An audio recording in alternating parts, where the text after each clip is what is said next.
Hello and very big welcome to S P S study point. आप सभी का बहुत बहुत स्वागत है आपके अपने YouTube channel S P S study point पर। दोस्तों, आज की ये क्लास है BSc second year fourth semester के छात्र छात्राओं के लिए, जिसमें मैं आज लेकर के आया हूँ जूलॉजी का नया मॉडल पेपर, जो आप सभी के आगामी एग्जाम में बहुत ही ज़्यादा सहायक रहेगा। दोस्तों, ये मॉडल पेपर एनईपी के अंतर्गत तैयार किया गया है, यानी कि नेशनल एजुकेशन पॉलिसी जो लागू हुई थी 2020 में। इसके तहत सभी यूनिवर्सिटी का पाठ्यक्रम सेम कर दिया गया है। ऐसे छात्र छात्राएं जिनका एग्जाम इस बार लिखित पैटर्न पर होना है, यानी कि जिनके एग्जाम में सब्जेक्टिव टाइप क्वेश्चंस आने हैं, उनके लिए आज का ये मॉडल पेपर रामबाण सिद्ध होगा। और इस मॉडल पेपर में दोस्तों बहुत ही मोस्ट इंपॉर्टेंट क्वेश्चंस हमने चुना है, जो आप सभी के यूनिवर्सिटी के लिए बहुत ही लाभदायक रहेगा। आप किसी भी यूनिवर्सिटी से बिलोंग करते हो, अगर आप में एनईपी लागू हो गया है तो ये मॉडल पेपर आपके लिए बहुत ही इंपॉर्टेंट सिद्ध होगा। ठीक है, तो दोस्तों फोर्थ सेमेस्टर में जो आप जूलॉजी पढ़ रहे हैं, यानी कि जूलॉजी का जो पेपर टाइटल है वो है gene technology, immunology and computational biology. ये आपका पेपर टाइटल है। इतनी बात आपको ध्यान रखना है जब भी आप मॉडल पेपर देख रहे हों। और अगर आपको कोई भी कन्फ्यूजन हो तो आप पेपर टाइटल ज़रूर चेक कर लिया करिए। पेपर टाइटल अगर आप चेक कर लेते हैं तो आपकी सारी कन्फ्यूजन दूर हो जाएगी। ये मॉडल पेपर अवध यूनिवर्सिटी के लिए बहुत महत्वपूर्ण है, कानपुर यूनिवर्सिटी, वीर बहादुर पूर्वांचल यूनिवर्सिटी, साथ ही साथ आजमगढ़ यूनिवर्सिटी और विभिन्न यूनिवर्सिटी हैं जैसे डीडीयू गोरखपुर यूनिवर्सिटी में जो लॉन्ग टाइप प्रश्न पूछे जाते हैं वो यहीं से पूछे जाएंगे। Agra university, MGPRU university, Bundelkhand university, यहाँ सब इन सभी यूनिवर्सिटी के लिए मॉडल पेपर बहुत ही महत्वपूर्ण है। चलिए दोस्तों, आज के इस मॉडल पेपर में जो प्रश्न हमने चूज किया है उनको समझने का प्रयास करते हैं। तो दोस्तों, आपका पेपर सेक्शन वाइज डिवाइड होता है, जैसा कि आप सब अवगत हैं, सेक्शन ए, सेक्शन बी और सेक्शन सी में। सेक्शन ए में जो आपके प्रश्न पूछे जाते हैं, तो अब समय सीमा की मैं पहले बात करूंगा। समय सीमा जो अब आपकी है वो 2 घंटे की है, यानी कि इसके पहले आपको 3 घंटे का समय मिलता था। थर्ड सेमेस्टर में आप लोग को 2 घंटे का मिला है। तो इसी प्रकार से फोर्थ सेमेस्टर में अगर समय 2 घंटे का मिलेगा तो सेक्शन ए में जो प्रश्न पूछे जाएंगे उनकी संख्या 5 रहेगी। अगर आपको समय 3 घंटे का दिया जाएगा तो आपके सेक्शन ए की जो प्रश्नों की संख्या है वो 10 रहेगी और प्रत्येक क्वेश्चन 2 नंबर के रहेंगे। अगर 5 क्वेश्चन रहेगा तो प्रत्येक क्वेश्चन 3 नंबर का रहेगा। ठीक है, तो हमने इस सेक्शन ए के यानी कि सेशन में कुल मिलाकर के, ठीक है, कितने प्रश्न दिए हैं? 10 प्रश्न हमने दिया है। और ये 10 प्रश्न अगर आप तैयार करते हैं तो हूबहू यही प्रश्न आप सभी के एग्जाम में मिलेंगे। तो वेरी शॉर्ट टाइप क्वेश्चंस की चर्चा किया जाए। पहला प्रश्न दोस्तों हमने जो चूज किया है वो है व्हाट इज पीसीआर। पीसीआर क्या होता है? ठीक है, बहुत ही इंपॉर्टेंट है ये क्वेश्चंस। पीसीआर से प्रश्न पूछा जाता है, कभी कभी आपसे पूछ लेता है कि इस पर संक्षिप्त टिप्पणी लिखिए, यानी कि पीसीआर पर संक्षिप्त टिप्पणी लिखने के लिए पूछ लिया जाता है। और कभी कभी न्यूक्लियोसाइड भी पूछा जाता है और प्लाज्मिड पूछा जाता है। तो ये बात ध्यान रखेंगे। सबसे इंपॉर्टेंट जो है व्हाट इज पीसीआर आपको तैयार करना है। अगला प्रश्न है दोस्तों, what is single cell protein. Single cell protein क्या होती है, ये आपको तैयार करना होगा। ये क्वेश्चन वेरी शॉर्ट टाइप में पूछा जाता है, और लेकिन अगर ये आपसे शॉर्ट टाइप में भी पूछ लिया जाए तो आप क्या करेंगे, सिंगल सेल प्रोटीन के बारे में आप अच्छे से तैयार कर लेंगे। ऐसा नहीं है कि आप वेरी शॉर्ट टाइप के तरीके से ही तैयार करिए। अगर आप सिंगल सेल प्रोटीन पढ़ रहे हैं तो इसमें मैं जो भी अगर शॉर्ट टाइप में पूछे जाने की संभावना है उस पर डबल स्टार कर दिया करूँगा, यानी कि उसको आपको लॉन्ग टर्म से भी तैयार करना है। ठीक है, तो सिंगल सेल प्रोटीन आपके लिए इंपॉर्टेंट है, आपके एग्जाम में ये प्रश्न पूछा जाएगा। अगला प्रश्न है क्वेश्चन नंबर 30, जो है माइटोकॉन्ड्रियल इनहेरिटेंस। ठीक है, माइटोकॉन्ड्रियल इनहेरिटेंस पूछा जाएगा आपके एग्जाम में, और बहुत ही महत्वपूर्ण प्रश्न है ये mitochondrial inheritance. Okay, very very most important questions. अगला क्वेश्चन हमने चूज किया है क्वेश्चन नंबर 4, जो है हाइपर सेंसिटिविटी। हाइपर सेंसिटिविटी बहुत ही महत्वपूर्ण है और हाइपर सेंसिटिविटी आपके एग्जाम में पूछी जाएगी। हो सकता है ये सेक्शन ए में ना पूछे जाए, तो इसमें जब शॉर्ट नोट लिखने के लिए पूछ लेगा, right a short note on hyper sensitivity. Okay, तो आपको ये ध्यान देना है, ये प्रश्न महत्वपूर्ण है। क्वेश्चन नंबर 5 आपका है व्हाट इज कोर्टस। बहुत ही महत्वपूर्ण प्रश्न है ये विगत वर्ष 2018 और 19 के अंतर्गत ये क्वेश्चन जब ओल्ड पैटर्न हुआ करता था तो वहाँ पर खूब रिपीट होता था। ठीक है, ओल्ड पैटर्न के हिसाब से ये खूब रिपीट होता था ये प्रश्न बायोलॉजी में। ठीक है, तो ये आपके इंपॉर्टेंट हैं, आपके इंपॉर्टेंट प्रश्न, इसको आपको तैयार करना है और इसको मैं 3 स्टार कर दे रहा हूँ। ये टॉपिक आपको लॉन्ग टर्म और शॉर्ट टर्म के तरीके से तैयार करना है, क्योंकि ये हो सकता है आपसे वेरी शॉर्ट में ना पूछा जाए, शॉर्ट में पूछ लिया जाए, और हो सकता है ये लॉन्ग में भी बन सकता है।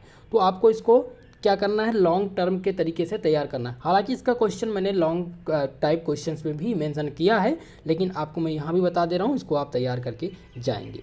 ओके, क्वेश्चन नंबर 6 आपका है degree of freedom. Degree of freedom से आप क्या समझते हैं, यानी स्वतंत्रता की कोटि। ठीक है, हिंदी में से क्या कहते हैं, स्वतंत्रता की कोटि, जो कि बहुत ही महत्वपूर्ण है और इसमें भी आपको पढ़ना है, थर्ड सेमेस्टर में भी आप लोगों ने पढ़ा था।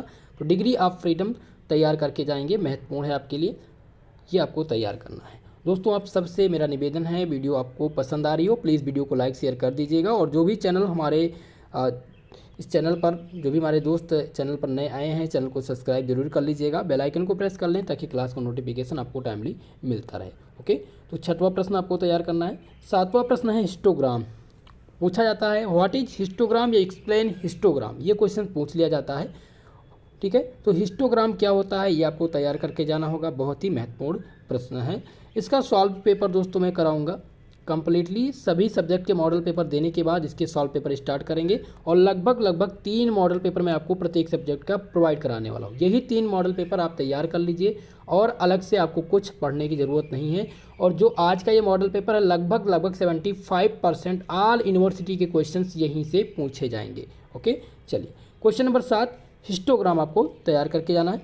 अगला प्रश्न है क्वेश्चन नंबर 8, जो कि कंप्यूटर सिस्टम से है आपके। What is HTML and URL। ठीक है, ये पूछ लेता है कि what is HTML and URL। कभी कभी इसका फुल फॉर्म भी पूछता है, तो आपको URL HTML तैयार करके जाना है, और www। ठीक है, ये इसका फुल फॉर्म और ये क्या होता है, इसके एप्लीकेशन भी आपको तैयार करके जाने होंगे। कंप्यूटर का बेसिक जानकारी आपको होगा ही होगा, क्योंकि आपने फर्स्ट सेमेस्टर केमिस्ट्री में भी पढ़ा था, सेकंड सेमेस्टर में भी एक चैप्टर कंप्यूटर का था, और थर्ड सेमेस्टर में भी आपने एक चैप्टर कंप्यूटर का पढ़ा है। ठीक है, यानी कि अगर आप देखें तो NEP के अंतर्गत सब्जेक्ट में तो कहीं ना कहीं आपको एक चैप्टर यानी कि कंप्यूटर का पढ़ना पड़ता है, एक यूनिट कंप्यूटर की दी जा रही है। इससे क्या है कि आपकी बेसिक जानकारी यानी कंप्यूटर के बारे में भी आपकी जानकारी हो सके। ठीक है, तो आपको कंप्यूटर के इनपुट आउटपुट डिवाइस के बारे में, इंटरनेट क्या होता है, डॉस क्या है, विंडो क्या है, लिनक्स क्या है, ये सारी चीज़ें आपको तैयार करके जानी है। साथ ही साथ आपको इनपुट डिवाइस क्या होते हैं, जैसे कि इसमें आगे आपका अर्थमेटिकल लॉजिकल यूनिट क्या होती है, ALU क्या है। ठीक है, साथ ही साथ बाइनरी नंबर सिस्टम आपको तैयार करके जाना है, और डिजिटल कंप्यूटर सबसे इम्पॉर्टेंट बात है, कंप्यूटर में डिजिटल कंप्यूटर आप तैयार कर लीजिएगा। ठीक है, डिजिटल कंप्यूटर आपको तैयार करके जाना है। तो क्वेश्चन नंबर 8 आपके लिए बहुत ही महत्वपूर्ण है। क्वेश्चन नंबर 9 है what is the genome analysis. Genome analysis क्या होती है, ये क्वेश्चन आपसे पूछा जाएगा। और क्वेश्चन नंबर 10 है what is cloning vector. Cloning vector बहुत ही महत्वपूर्ण है और वेरी BBIP प्रश्न रहा है ये। क्वेश्चन नंबर 10 आपके लिए इंपॉर्टेंट है, सभी यूनिवर्सिटी का ये कॉमन क्वेश्चन रहेगा और ऑल यूनिवर्सिटी में पूछा जाएगा। तो इन 10 प्रश्नों को आपको तैयार कर लेना है। अगर ये 10 प्रश्न आपके तैयार हैं तो लगभग 6 से 7 प्रश्न ऑल यूनिवर्सिटी में यहीं से पूछे जाएंगे। ओके, चलिए अगले प्रश्न की ओर। आपका अगला सेक्शन B है, यानी कि प्रश्न पत्र का अगला सेक्शन आपका मॉडल पेपर का B सेक्शन है। B सेक्शन में आपके शॉर्ट टाइप क्वेश्चंस पूछे जाते हैं, और शॉर्ट टाइप क्वेश्चंस की जो शब्द सीमा होती है दोस्तों, वो होती है 200 वर्ड्स, यानी 200 शब्दों में आपको इसका आंसर लिखना रहता है।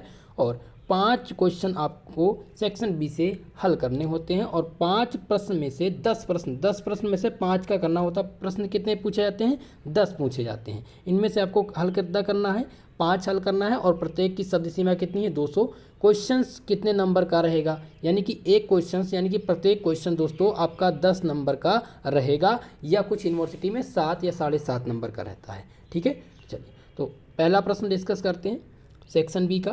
पहला प्रश्न है discuss the structure and function of different class of immunoglobulins. ठीक है, यहाँ पर पूछा गया है डिस्कस करिए स्ट्रक्चर और फंक्शन। ठीक है, यानी कि स्ट्रक्चर और फंक्शन बताइए डिफरेंट क्लास ऑफ इम्यूनोग्लोबुलिन्स का। ठीक है, ये क्वेश्चंस आपके इंपॉर्टेंट हैं और रिपीट क्वेश्चन हैं, ये आपके रिपीटेड क्वेश्चन हैं, ये आपके एग्जाम में पूछे जाएंगे। तो आपको बहुत ही महत्वपूर्ण प्रश्न है ये, आपका फर्स्ट नंबर डबल स्टार वाला ये। ठीक है, इसको आप तैयार करके जाएंगे। क्वेश्चन नंबर 2 जो हमने इसमें मेंशन किया है वो what is the HLA complex. HLA complex क्या होता है, how many types of HLA are there, यानी कि कितने प्रकार के HL होते हैं। ठीक है, ये बहुत ही महत्वपूर्ण प्रश्न है, वेरी वेरी मोस्ट इम्पॉर्टेंट। तो इनको आपको बहुत ही अच्छे तरीके से तैयार करके जाना है, इसीलिए मैंने इस मॉडल पेपर में मेंशन किया। तो प्रश्न नंबर 1 और प्रश्न नंबर 2 आप समझ चुके हैं और दोनों महत्वपूर्ण है।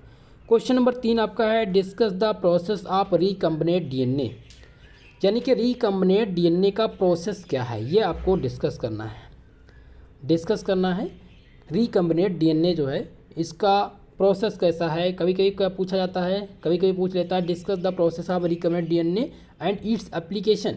ठीक है, इसके एप्लीकेशन भी पूछ लेते हैं। तो क्वेश्चंस आपको ध्यान रखना है, discuss the process of recombinant DNA technology, ठीक है, एंड इट्स एप्लीकेशन, ये आपको तैयार करके जाना है, वेरी वेरी मोस्ट इंपॉर्टेंट। रज्जू भैया यूनिवर्सिटी के लिए ये बहुत ही महत्वपूर्ण है दोस्तों, और बनारस यूनिवर्सिटी के लिए भी महत्वपूर्ण है। तो जितने भी छात्र छात्राएँ हमारे, अगर कुछ यूनिवर्सिटी के मैं नाम नहीं ले पा रहा हूँ, ठीक है, यानी कि नहीं लेता हूँ, तो आप इस ऐसा मत समझिएगा कि आप में ये इम्पॉर्टेंट नहीं है। मैं क्लास में ही आपको बता दिया करता हूँ जब भी क्लास स्टार्ट होती है कि ये क्वेश्चन पेपर या ए मॉडल पेपर NEP के अकॉर्डिंग है। NEP के अकॉर्डिंग सभी यूनिवर्सिटी का पाठ्यक्रम सेम हो चुका है, आप सब लोग इससे अवगत होंगे। ओके, चलिए क्वेश्चन नंबर 4 दोस्तों आपको तो तैयार करना है, वो describe the pie chart with suitable example and it's uses. यहाँ पर क्वेश्चन दिया गया है कि डिस्क्राइब करिए, पाई चार्ट को आपको डिस्क्राइब करना है किसके साथ, एक सुटेबल एग्जाम्पल, यानी एक सुटेबल एग्जाम्पल के साथ, और इसका यूज़ क्या है ये आपको बताना है। बहुत ही महत्वपूर्ण क्वेश्चन है क्वेश्चन नंबर 4। तो पाई चार्ट का सुटेबल डायग्राम बना लीजिए, एक एग्जाम्पल तैयार करना है और इसके यूज आपको तैयार करना है। ओके, बहुत ही महत्वपूर्ण है। क्वेश्चन नंबर 5 दोस्तों जो हमने चूज किया है वो है give an account on nucleotide sequence database. ठीक है, यहाँ पर आपको एक अकाउंट देना है किसके ऊपर, न्यूक्लियोटाइड सीक्वेंस डेटाबेस पर। बहुत ही महत्वपूर्ण है, कभी कभी पूछ लिया जाता है शॉर्ट नोट लिखने के लिए कि right a short note on nucleotide sequence database, तो आपको इसको पूर्ण रूप से तैयार कर लेना है, बहुत ही महत्वपूर्ण क्वेश्चन है। अगला प्रश्न दोस्तों आपका नेक्स्ट क्वेश्चन है क्वेश्चन नंबर 6 जो कि पूछा गया है, brief discuss the application of phylogenetic analysis. Brief discussion करना है एप्लीकेशन, किसके एप्लीकेशन के बारे में, फाइलोजेनेटिक एनालिसिस के एप्लीकेशन के बारे में। दोस्तों फाइलोजेनेटिक एनालिसिस का एप्लीकेशन ही मत तैयार करिएगा, इसका पूरा का पूरा आप कंप्लीट एप्लीकेशन क्या होते हैं, इसके यूजेस क्या है होते हैं, फाइलोजेनेटिक है क्या, ये सारी चीज़ें आपको तैयार करना है। हालांकि क्वेश्चंस ये पूछे जाने की संभावना है, लेकिन अगर आपसे शॉर्ट टाइम में यानी कि वेरी शॉर्ट में पूछ लिया जाए कि फाइलोजेनेटिक एनालिसिस क्या होती है, तो आप उसको बता पाएंगे, और जब तभी आप बता पाएंगे जब इसके बारे में आपको नॉलेज होगा। ठीक है, तो इस टॉपिक को आपको तैयार करके जाना है, बहुत ही महत्वपूर्ण क्वेश्चन है। ओके, क्वेश्चन नंबर 7 है दोस्तों, what is the significance of www in internet. ठीक है, इंटरनेट में www का सिग्निफिकेंस क्या है ये आपको बताना है, बहुत ही महत्वपूर्ण है, और इसका फुल फॉर्म आपको तैयार करके जाना होगा। मैंने अभी जब कंप्यूटर के कुछ प्रश्न थे वेरी शॉर्ट टाइप में, मैंने वहाँ पर ये चीज़ें बताई थी आपको, बहुत ही महत्वपूर्ण है। 7वां नंबर क्वेश्चन नंबर 8 इसमें हमने चूज किया है, वो है what is the gene therapy. Gene therapy क्या होती है, what is and its significance in human diseases treatment. Gene therapy क्या है, इसके ह्यूमन डिसीजेस ट्रीटमेंट में इसकी सिग्निफिकेंस क्या है, यानी कि इसकी भूमिका क्या है, ये आपको बतानी है, बहुत ही महत्वपूर्ण है ह्यूमन डिसीजेस ट्रीटमेंट। ठीक है, तो जीन थेरेपी हो सकता है आपसे शॉर्ट नोट में भी पूछ ले, लेकिन जीन थेरेपी 110% पूछा जाएगा, ये मेरी गारंटी है दोस्तों। तो ये आपको तैयार करके जाना है, question number 8 very very most important. अगला प्रश्न है question number 9, right a short note on. Short note लिखने के लिए आया है, पहला आपको तैयार करना है शॉर्ट नोट में बायोचिप क्या होती है और बायोसेंसर। बायोचिप और बायोसेंसर आपको तैयार करके जाना है, बहुत ही महत्वपूर्ण है, ये दोनों आपसे जरूर पूछे जाएंगे। और दूसरा है साइटिक फाइब्रोसिस। ठीक है, ये टॉपिक बहुत ही इंपॉर्टेंट है, हो सकता है ये पूछ लिया जाए लॉन्ग टाइप के क्वेश्चंस में, तो आपको इस टॉपिक को तैयार करके जाना है। ठीक है, कास्टिक फाइब्रोसिस। और दूसरा जो दिया गया है बायोचिप और बायोसेंसर, इन पे आपको शॉर्ट नोट लिखने के लिए आता है, तो आप बायोचिप्स क्या होती है, बायोसेंसर क्या होते हैं, इनको आपको तैयार करना है। Question number 9 very very most important. Question number 10 आपका है दोस्तों, what is the benefit of genetic testing, explain briefly. ठीक है, यहाँ पर पूछा गया है कि जेनेटिक टेस्टिंग क्या होती है या जेनेटिक टेस्टिंग के बेनिफिट क्या हैं, इसको आपको परिभाषित करना है ब्रीफली। ओके, तो आपका ये 10वां नंबर प्रश्न बहुत ही इंपॉर्टेंट है, जेनेटिक टेस्टिंग आप तैयार करके जाएंगे, genetic testing, very very most important question number 10। Okay, चलिए इसमें एक क्वेश्चन एक्स्ट्रा हमने ऐड किया है जो बहुत ही महत्वपूर्ण है और 100% पूछे जाने की संभावना हो सकता है। कुछ यूनिवर्सिटी में ये ना पूछा जाए, लेकिन कुछ यूनिवर्सिटी इस क्वेश्चन को पूछ सकती हैं, ये कॉमन क्वेश्चन है। What are the different types of vaccine, different type की वैक्सीन क्या हैं, और right a short note on vaccine, vaccine पर एक शॉर्ट नोट लिखिए और इसके कितने प्रकार हैं वो आप बताइए। इस क्वेश्चन को आप तैयार कर लीजिएगा, very very most important questions हैं 2023 एग्ज़ाम के लिए। ओके, इन सभी प्रश्नों को आपको तैयार करना है। तो कम लगभग 10 प्रश्न इस सेक्शन बी में ये थे, और ये 10 प्रश्न अगर आपके तैयार हैं तो आपका यहाँ से 35 नंबर, यहाँ से 35 नंबर का प्रश्न एकदम तैयार हो जाएगा कम्प्लीटली, और कुछ यूनिवर्सिटी के लिए तो ये 40 नंबर का क्वेश्चन हो जाएगा। ओके, चलिए अब हम सेक्शन सी के प्रश्न की चर्चा करेंगे। सेक्शन ए, सेक्शन बी के प्रश्न की चर्चा हो चुकी है। सेक्शन सी जो लॉन्ग टाइप का प्रश्न होता है, जिनमें आपको 500 शब्दों में इसका आंसर करना रहेगा, और प्रत्येक क्वेश्चन 15 नंबर के होते हैं। ठीक है, 2 ही प्रश्न लॉन्ग से आपको हल करने होते हैं। तो लॉन्ग टाइप में पहला प्रश्न जो है वो हमने चूज किया है, what is the transgenic plant. Transgenic plant क्या है, describe a suitable method to obtaining transgenic plant. सबसे पहले तो ट्रांसजेनिक प्लांट क्या होता है डिस्क्राइब करिए, यानी कि एक सुटेबल मेथड, यानी सुटेबल मेथड से इसको ऑब्टेन करने की, प्राप्त करने की जेनेटिक ट्रांसजेनिक प्लांट की विधि बताइए। ठीक है, तो क्वेश्चन नंबर ये आपका बहुत ही महत्वपूर्ण है, ट्रांसजेनिक प्लांट क्या होता है, और describe a suitable method, describe यानी एक सुटेबल विधि को बताना है ट्रांसजेनिक प्लांट ऑब्टेन करने की। ओके, बहुत ही महत्वपूर्ण प्रश्न है ये, वेरी वेरी मोस्ट इंपॉर्टेंट, इसलिए मैं यहाँ पर आपको 3 स्टार मेंशन कर रहा हूँ, आप इसको तैयार करेंगे। क्वेश्चन नंबर 2 है, right the significance of biological database in bioinformatics, which types of nucleic acid database are used to bioinformatics। दोस्तों यहाँ पर पूछा गया है, right the significance of biological database, biological database के सिग्निफिकेंस के बारे में आपको लिखना है, और ये कितने प्रकार के न्यूक्लिक एसिड डेटाबेस यूज करते हैं बायोइन्फॉर्मेटिक्स में, बहुत ही महत्वपूर्ण है। तो बायोइन्फॉर्मेटिक्स क्या होता है ये आपको तैयार करना है, और बायोलॉजिकल डेटाबेस, 2 टॉपिक यहाँ पर आपके ये इम्पॉर्टेंट हैं। तो कभी कभी क्या होता है, पूछ लेता है right the significance of biological database, या कभी कभी पूछ लेता है right the significance of bioinformatics. तो आपको ये ध्यान देना है। ठीक है, अगर ये दोनों टॉपिक्स आपके क्वेश्चन नंबर 2 आपका पूर्ण रूप से तैयार है, तो आपके लगभग ये मानकर चलिए यहाँ से 20 नंबर भी तैयार हो सकते हैं, आपको कोई कन्फ्यूजन नहीं हो सकता है। ठीक है, अगर ये शॉर्ट टाइम में पूछ लेगा तो बायोलॉजिकल डेटाबेस पूछेगा, राइट इज सिग्निफिकेंस या right the application of biological database and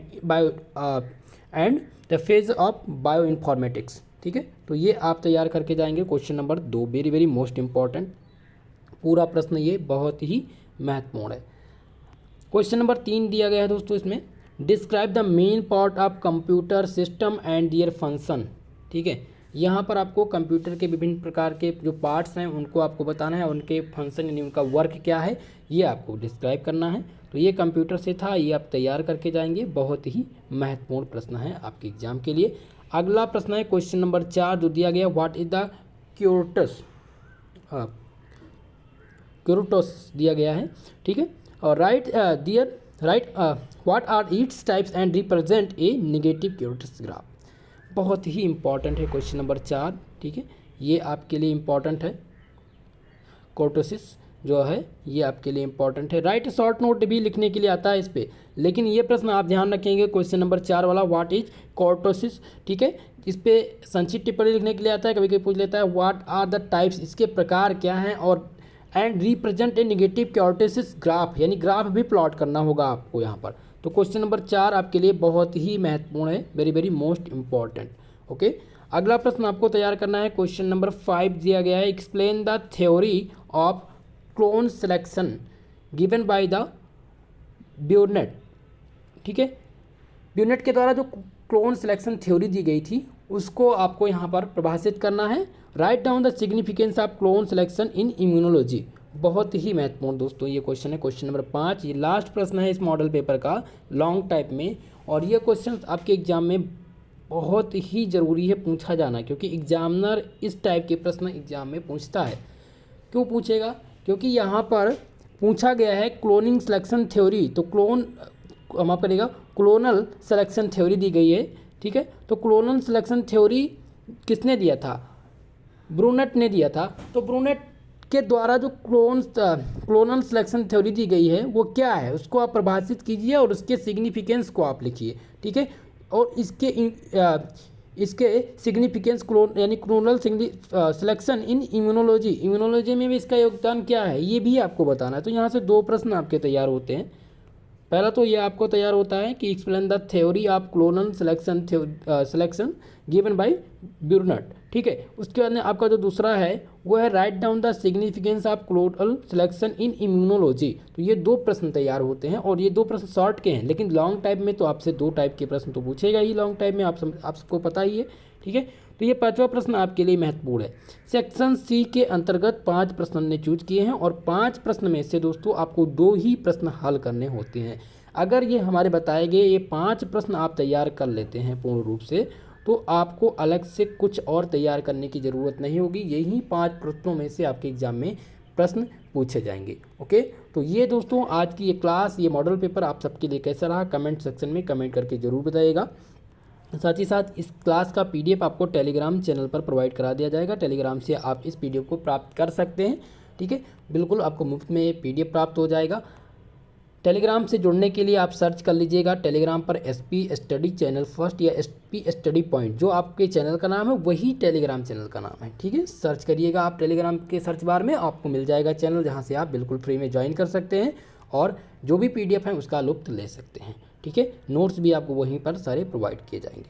तो आज का ये मॉडल पेपर सबके लिए कैसा रहा, एक बार जब भी क्लास का समापन हो तो आप कमेंट सेशन में कमेंट करके, यानी 1 शब्द या 2 शब्द जो भी आपका राय है वो कमेंट बॉक्स में ज़रूर दीजिएगा, ठीक है। मुझे आशा है कि आप सब इस मॉडल पेपर से अवगत हुए होंगे और सहमत हुए होंगे आपके इस पाठ्यक्रम से और इस मॉडल पेपर से, ठीक है दोस्तों। तो आज के लिए दोस्तों बस इतना ही, मिलते हैं नेक्स्ट वीडियो में, तब तक के लिए जय हिंद जय भारत।